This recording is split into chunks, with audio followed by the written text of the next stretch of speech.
Injil Buju, mohon izin waktunya. Nah, di sini saya sebagai calon guru penggerak angkatan 7 mendapatkan tugas bahwa akan menggali informasi dari beberapa narasumber, yaitu salah satunya Bu Juwaria selaku Kepala Sekolah SD Negeri 3 Jowo, Kecamatan Pace, Kabupaten Nganjuk. Nah, di sini saya CGP Angkatan 7 kelas 87 Kabupaten Nganjuk. Buju, ada beberapa pertanyaan terkait permasalahan mungkin ya, bagaimana cara ibu menghadapi permasalahan-permasalahan yang ada di negara.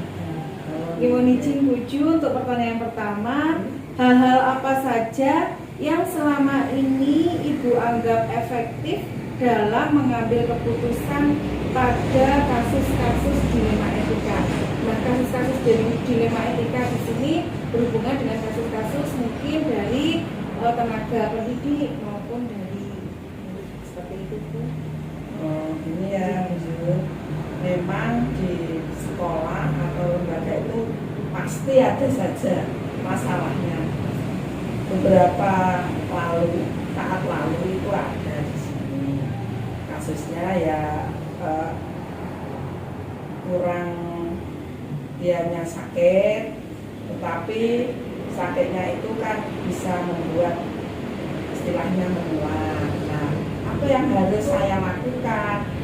Itu kan juga kita harus ya, satu sisi itu menjaga keamanan untuk anak-anak, satu sisi juga jangan sampai menyinggung yang sakit.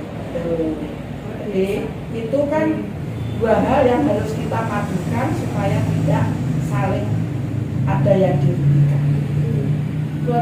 Luar biasa sekali Bu Juwaria ya, dalam mengambil dan mengidentifikasi suatu kasus itu sangat bijak. Nah, selanjutnya Bu Juwaria, dari kasus ini tadi bagaimana ibu menjalankan pengambilan keputusan di sekolah ini? Otomatis kan salah satu yang sakit ini tadi, yang mana sakitnya itu nanti akan mengakibatkan menular ya, mungkin di lembaga.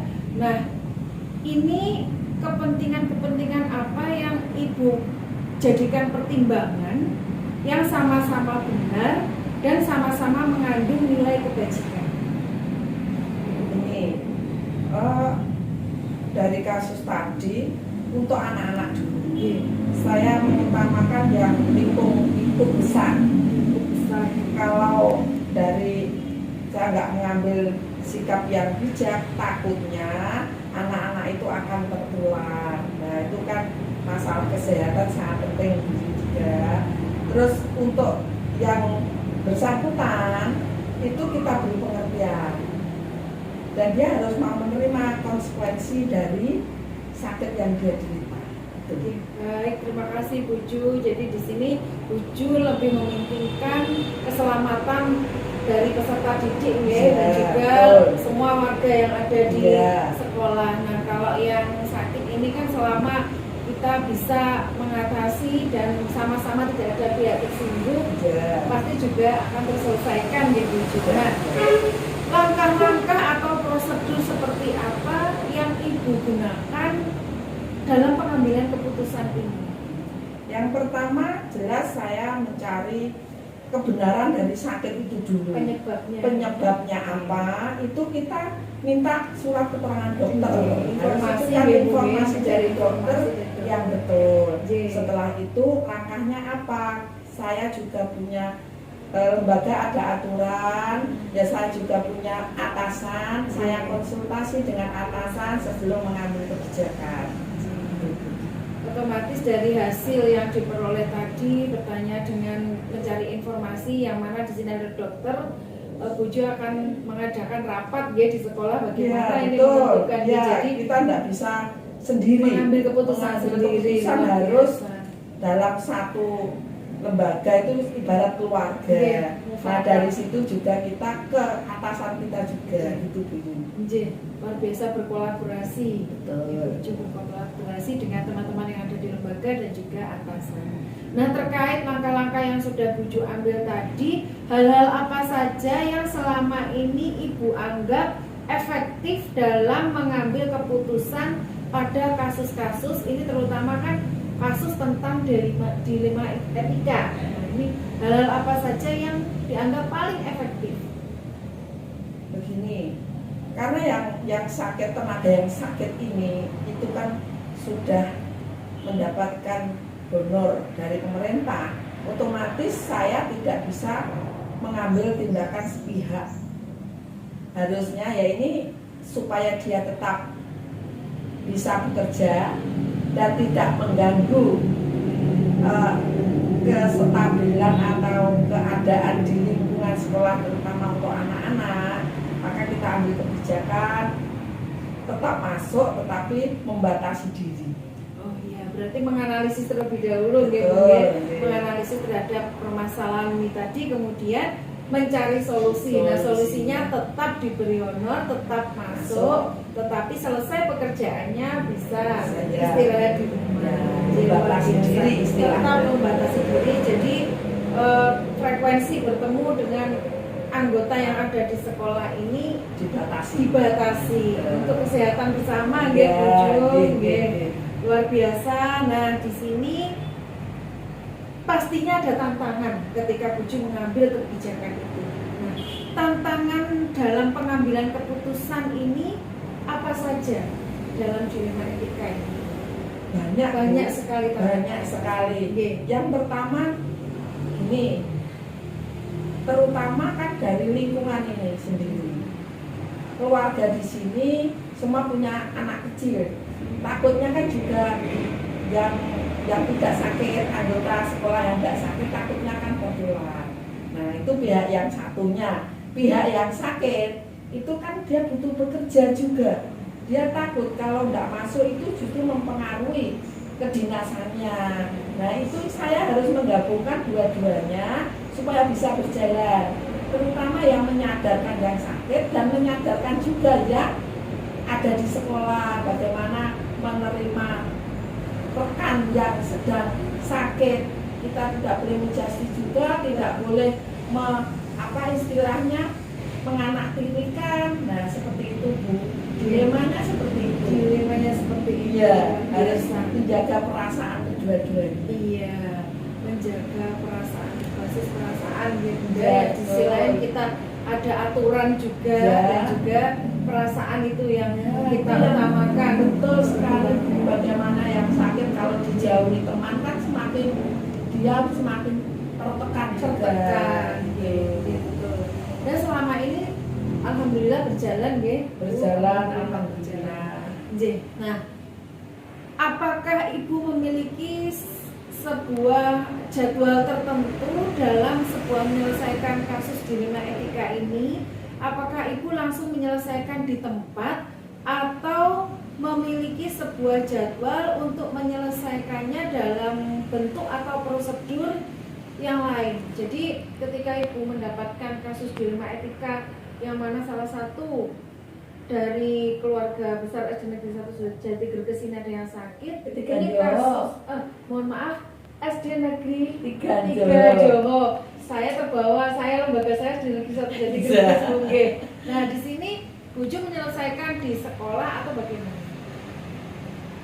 Begini, di sekolah kita tetap setiap hari bertemu dalam batasan tertentu, tetapi lebih banyaknya saya bisa melalui telepon, bisa melalui WA. Karena apa? Ya mungkin kalau di depan teman-temannya dia tidak bisa bicara secara terbuka, mungkin perlu dari hati ke hati. Makanya saya lewat banyak jalur, istilahnya seperti itu. Tidak hanya satu, untuk profesi juga yang bersangkutan nantinya akan minder. Betul. Baik. Nah, di sini Buju, adakah seseorang atau faktor-faktor apa yang selama ini mempermudah atau membantu Ibu dalam pengambilan keputusan dalam kasus dilema etika ini? Faktor seorang, ya mungkin yang mempermudah Ibu dalam mengambil keputusan. Yang mendukung ya jelas ada komite sekolah. Ada paguyuban dari wali murid, ada juga atasan saya, pengawas. Pembina. Saya selalu berkonsultasi dengan beliau-beliau itu supaya saya juga tidak salah mengambil luar biasa sekali Bu Ju. Jadi Bu Ju di sini dalam menyelesaikan kasus di rumah etika melibatkan semua pihak. Nggih. Jadi untuk apa nggih? Peristiwa atau tanggung jawab yang ibu apa itu namanya pegang ini benar-benar dapat dipertanggungjawabkan atas keputusan-keputusan yang sudah diberikan. Seperti itu. Kemudian yang terakhir Bu Ju, dari semua hal yang telah disampaikan Ibu tadi, pembelajaran apa yang dapat Ibu petik dari pengalaman Ibu dalam mengambil keputusan dilema etika ini? Di satu sisi kita harus menghargai istilahnya privasi seseorang, harus menghargai perasaan seseorang. Nah, bagaimana untuk itu jangan sampai menyakiti seseorang, tetapi dalam lingkungan kita, kerja kita, terutama permasalahan dilema etika yang ada di lembaga. Dan di sini Bu Ju juga mampu menganalisa. Jadi menganalisa permasalahan sehingga keputusan yang benar-benar diambil itu dapat dipertanggungjawabkan dan tidak merugikan semua pihak. Terima kasih Bu Ju, pembelajaran yang luar biasa sekali bagi saya juga Bu Ju. Nanti semoga semuanya nanti bisa bermanfaat. Baik Bu Ju, terima kasih atas kesempatan dan waktunya pada hari ini. Semoga dialog kita ini tidak berhenti sampai di sini. Saya masih banyak belajar dari Bu Ju ini yang luar biasa dan sangat bijak dalam memecahkan semua permasalahan, terutama permasalahan yang ada pada dilema etika. Terima kasih juga Bu Junita, kita bisa sharing. Nah, yang masih muda, yang masih punya kesempatan belajar lebih banyak, yang mengikuti perkembangan zaman untuk saat ini teknologi bagus juga, kita tetap bisa sharing bersama. Terima kasih Bu Ju, selalu berkolaborasi ya Bu Siap. biasa. Terima kasih sangat. Saya tak langsung pamit. Assalamualaikum warahmatullahi wabarakatuh. Waalaikumsalam warahmatullahi wabarakatuh.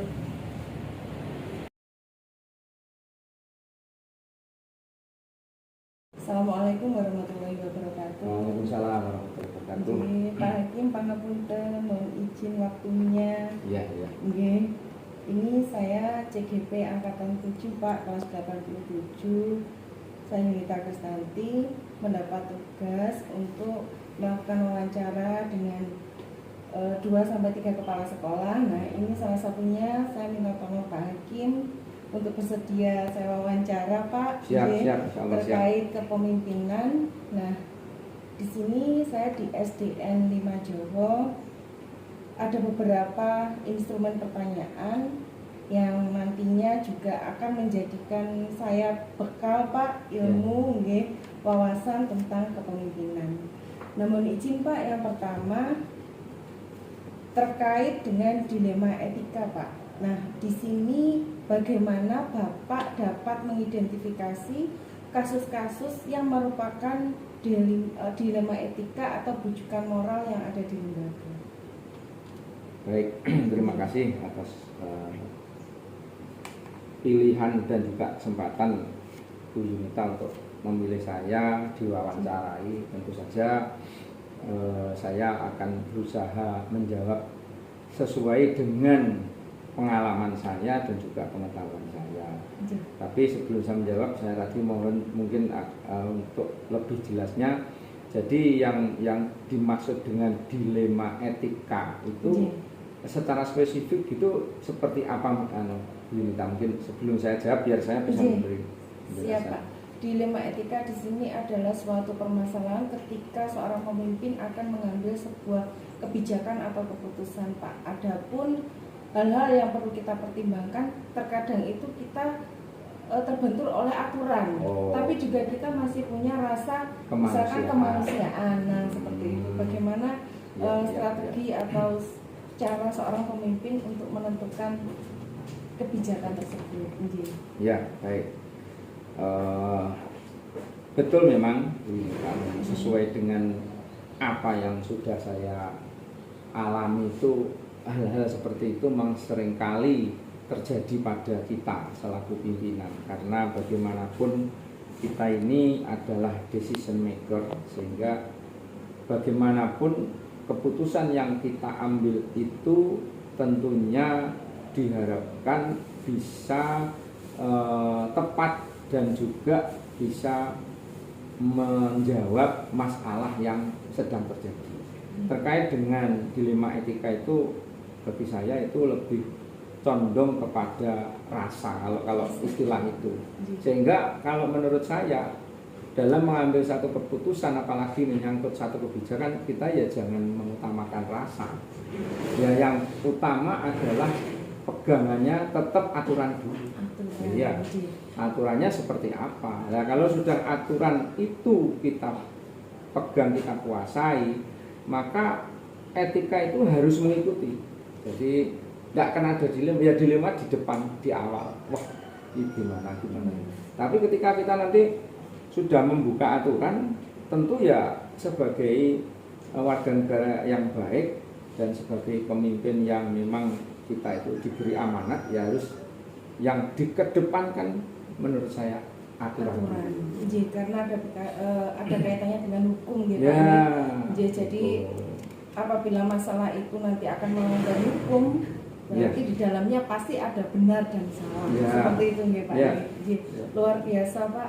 Jadi di sini Pak Hakim sudah benar-benar menerapkan sesuai dengan aturan yang berlaku. Nah, selanjutnya pertanyaan yang kedua Pak, selama ini bagaimana Bapak menjalankan pengambilan keputusan di sekolah Bapak, terutama untuk kasus-kasus di mana ada dua kepentingan yang sama-sama benar dan sama-sama mengandung nilai kebajikan?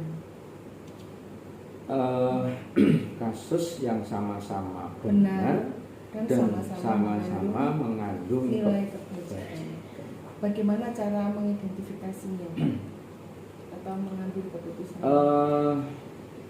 Kalau hal yang seperti ini memang sepertinya alangkah terjadi. Jadi karena identifikasi atau definisi sama itu sebenarnya nggak ada. Semua itu pasti tidak sama. Iya. Contoh baju atau pulpen kita aja sama-sama birunya, mereknya podo gitu. Tapi ya jelas nggak sama ini kan pulpen saya, itu pulpennya biru kan sama seperti itu. Jadi sama-sama iya mereknya ya sama, tapi bukan itu milik biru, itu pulpen saya. Tentu pasti sama, kan di dunia itu tidak ada yang sama persis. Nah, kalau sudah kita menghadapi hal semacam itu, maka kalau saya pribadi yang saya utamakan, pertama tetap aturan lagi, kembali ke aturan. Yang kedua, pertimbangannya adalah pertimbangan tingkat kemanfaatan dari keputusan itu. Mana kira-kira kebajikan yang lebih bermanfaat, yang lebih luas efek negatif positifnya daripada yang lainnya. Sama-sama baiknya misalnya, tapi kita ini yang satu misalnya memberikan katakanlah nasi kepada anak yang lapar dengan memberikan satu tugas dulu pada anak itu setelah dia makan nasi, itu kan satu hal yang saya kira itu sama baiknya. Tapi kalau kita setelah makan itu kita diberi tugas, itu paling enggak anak bisa merasa bahwa apa yang dia perlu itu memang perlu untuk diperjuangkan. Jadi kalau dua hal baik, kemudian kita ini diminta memutuskan salah satu, ya tentu mana yang paling banyak manfaatnya itu yang kita pilih. Saya berarti terfokus pada manfaat, menimbang dulu benar-benar matang sehingga tidak merugikan tetapi juga tidak menguntungkan banyak pihak. Seperti itu. Selanjutnya Pak Hakim, langkah-langkah atau prosedur seperti apa yang biasa Bapak lakukan selama ini dalam hal pengambil keputusan? Oh ya, oke. Kalau selama saya memimpin lembaga itu tentu pengambilan keputusan tetap harus saya lakukan dengan musyawarah dulu, itu pasti. Apalagi itu menyangkut lembaga, artinya orang banyak, tidak hanya pribadi saya. Nah kalau pribadi kan tentu pribadi perhitungan kita sendiri, tapi karena kita ini pimpinan lembaga, maka tentu kita harus mengajak semua elemen lembaga ini untuk diajak bicara dulu, menganalisa masalah yang ada. Nah, ya, setelah kita analisa masalah itu, kita identifikasi lah bahasanya kan begitu. Setelah kita identifikasi, maka kita rumuskan masalah itu seperti kita nulis laporan penelitian atau apa kan.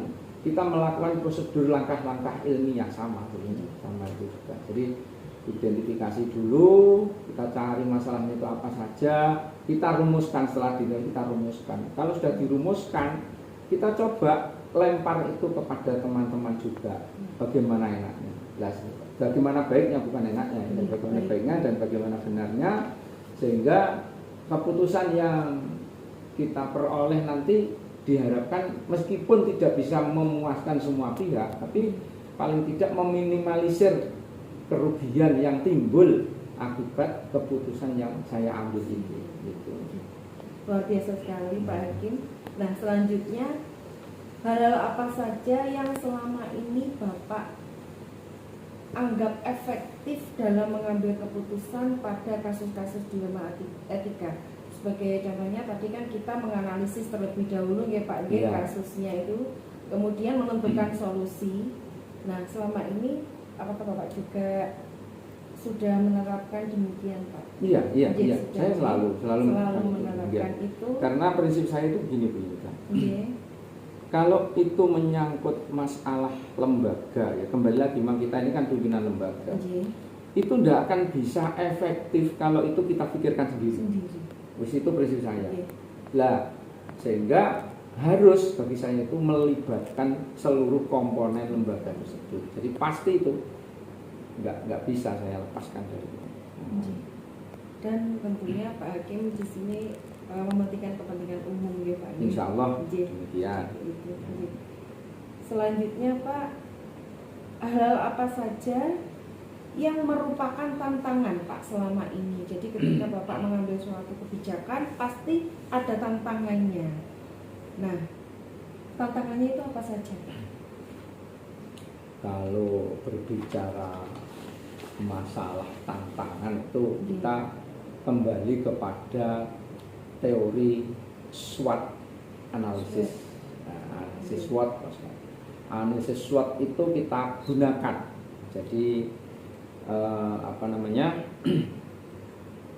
potensi-potensi apa yang bisa mendukung rencana kita dan hambatan-hambatan apa yang akan mengganggu apa yang akan kita jalankan, itu tetap diidentifikasi dulu. Jadi sebelum kita bisa mengidentifikasi itu, jadi misalkan dari mulai strength dulu, kita mulai dari strength, kemudian strength-nya itu kekuatan yang kita miliki potensinya apa, kemudian mesti ada lawannya weakness, kelemahan kita itu apa, kan gitu kan. Jadi dari kekuatan yang potensi kita miliki, ternyata ini ada kendalanya yang seperti itu, kita identifikasi. Kemudian opportunity itu kesempatan yang kita miliki, waktu yang kita miliki untuk menghadapi treatment atau ancaman yang mungkin saja datang entah dari dalam atau dari luar. Ini kita pokoknya itu diidentifikasi dulu, benar-benar harus diidentifikasi.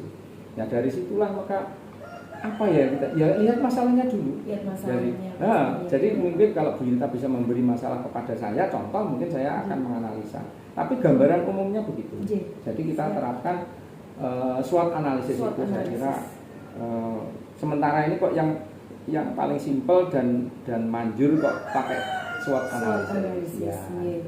Ya baik Pak Hakim, ketika Pak Hakim nanti sudah menerapkan SWOT analisis tersebut, pastinya Pak Hakim dalam menyelesaikan masalah itu ada jadwal tertentu dalam menyelesaikannya. Nah, di sini apakah Pak Hakim langsung menyelesaikan di tempat atau memiliki jadwal tertentu untuk menyelesaikan seperti prosedurnya seperti apa Pak? Atau melalui undangan terlebih dahulu dan lain-lain? Iya, jadi kembali lagi seperti yang saya sampaikan. Jadi ini terkait dengan masalah opportunity lagi. Jadi opportunity atau waktu dan kesempatan yang kita miliki untuk menyelesaikan masalah itu tergantung dari kondisi dan situasional. Kalau memang masalah itu harus segera dan darurat, kalau orang olahraga bilangnya injured, kalau sudah injured emergency, maka mau tidak mau harus segera kita tangani, ya, dan tidak bisa ditunda lagi karena ya memang itu tadi situasional tadi. Tapi kalau misalkan masih punya waktu, kita malah justru punya lebih banyak waktu untuk mencoba, mencari, menganalisis lagi solusi-solusi dan kemungkinan-kemungkinan yang bisa membuat kita nanti menyimpulkan atau memutuskan satu penyelesaian yang paling efektif. Jadi memang ya situasional itu. Situasional ya. juga masalah. Dan yang bisa dijadwal ya yang masih ada waktu longgar tadi. Jadi kalau misalnya sekarang nggak bisa dijadwal, repot tidak repot, sempat tidak sempat, ya harus sekarang kita tangani. Nggak bisa kita rencanakan, yang bisa direncanakan dijadwal adalah yang masalah-masalah yang sekiranya memang bisa disemayani kalau orang Jawa itu ya bisa. Pak. Luar biasa Pak Hakim. Nah, di sini adakah seseorang Pak atau mungkin faktor-faktor apa yang mempermudah Bapak dalam mengambil keputusan terhadap kasus-kasus, khususnya kasus dilema etika? Iya. Jadi begini. Kalau saya terbiasa untuk tidak bergantung kepada orang lain, itu memang prinsip saya. Karena saya itu kalau memang itu satu hal yang baru misalnya, itu sekuat tenaga saya mencoba untuk mencari satu penyelesaian yang tentu saja penyelesaian itu saya juga minta bantuan dari semua elemen yang ada di sekolah. Tapi intinya saya harus punya konsep dulu. Jadi sebelum saya tawarkan kepada teman-teman, saya harus punya konsep. Nah kalau saya nggak punya konsep, hanya tanya tok itu kan bawa namanya bullshit lah, ngomong kosong itu. Jadi kita ini sebelum tanya harusnya memang sudah punya konsep. Nah dari konsep kita inilah nanti baru teman-teman itu menyempurnakan. Gini loh Pak yang baik, ini Pak mendengar yang lebih sempurna. Jadi apa ya? Kalau bergantung kepada siapa ya saya kira ya tergantung diri kita sendiri. Iya, nggak bisa kita menggantungkan pada orang lain atau apa. Kalau saya mungkin orang lain beda lagi. Iya, luar biasa sekali Pak Hakim. Selain pada diri sendiri juga dasarnya itu harus punya konsep, kemudian baru melibatkan harus itu yang ada di sekolah. Nah, pertanyaan terakhir Pak Hakim, dari semua hal yang telah disampaikan Pak Hakim tadi, pembelajaran apa yang Pak Hakim petik dari pengalaman Pak Hakim selaku pimpinan dalam mengambil keputusan dilema etika? Iya, baik, terima kasih. Tentu saja yang pertama sesuai dengan judul atau sesuai dengan tema yang kita bahas kan dilema etika. Itu sebenarnya sudah jawaban juga. Jadi kesimpulannya apa? Setiap keputusan yang kita ambil itu wajar apabila menimbulkan dilema. Itu wajar. Karena keputusan kita itu tidak mungkin bisa memuaskan semua pihak. Itu tentu saja. Karena ya begitu, itu hukum alam. Jadi tidak bisa memuaskan semua pihak. Itu yang pertama. Sehingga terkadang itulah yang menimbulkan dilema. Namun demikian, dilema itu akan hilang dengan sendirinya ketika efek atau tingkat kerugian yang ditimbulkan oleh keputusan kita itu jauh lebih minim daripada asas manfaat atau kemanfaatan dari keputusan yang kita ambil. Jadi ya memang benar akan timbul dilema, tapi dilema itu seiring berjalannya waktu akan hilang ketika manfaat yang dirasakan itu lebih besar daripada kerugian yang akan kita derita atau yang kita rasakan. Ya satu contoh. Akan lebih banyak. Betul, satu contoh kita ini sedang katakanlah lapar. Terus kita ini untuk bisa memuaskan ya lapar kita itu kan makan makanan yang kita inginkan. Sementara kita nggak bisa masak sendiri, otomatis kan kita beli. Nah ini namanya kerugian, kita kan beli, mengeluarkan uang. Nah tapi setelah mengeluarkan uang itu bisa istilahnya itu kita puas, kita bisa sampai berkeringat, sampai dan sebagainya. Itu kan berarti manfaat kita makin sehat, makin bersemangat, berenergi lagi. Itu saya kira nilai-nilai seperti itu jauh lebih berharga daripada hanya bayar misalkan 20.000 atau 25.000 untuk sepiring nasi becek atau nasi campur misalnya seperti itu. Kosong-kosong makan nasi manfaatnya. Lebih besar manfaatnya daripada ruginya. Iya. Terima kasih Pak Hakim. Di sini Pak Hakim sangat bijaksana dan saya selaku calon guru penggerak Pak Hakim tentunya banyak sekali pelajaran yang saya peroleh dari Pak Hakim, dan nanti mohon saya mengadopsi Pak dari pengalaman-pengalaman yang sudah Bapak terapkan, dan di sini Bapak sangat bijaksana dalam mengambil sebuah keputusan Pak sebagai seorang pemimpin yang ada di lembaga. Terima kasih Pak atas waktunya dan saya mohon pamit. Assalamualaikum warahmatullahi wabarakatuh.